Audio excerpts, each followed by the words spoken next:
या अल्लाह, बहुत मुश्किल वक्त से गुजर रहा हूं मैं।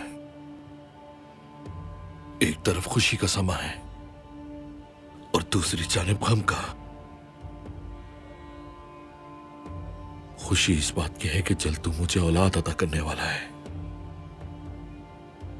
मगर मेरे गम का सबब इसहाक आका का खानदान है। उन पर यह मुसीबत मेरी वजह से आई है।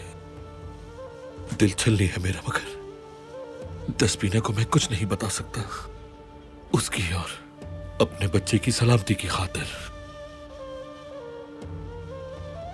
जिस तरह तूने इब्राहिम अलैहिस्सलाम के लिए आग को गुलजार बना दिया था, वैसे ही मुझे भी इस आजमाइश से निजात दे दे मेरे रब्बे करीम।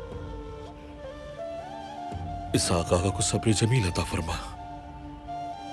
अपने नबी अय्यूब अलैहिस्सलाम के जख्मों में हशरात तूने पैदा किए और तूने ही शिफा अता की।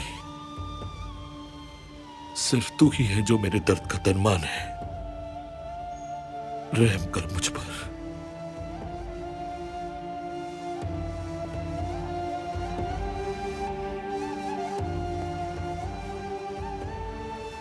आगा, भाभी ने दस्तरखान लगा लिया है, आपकी मुंतजिर है।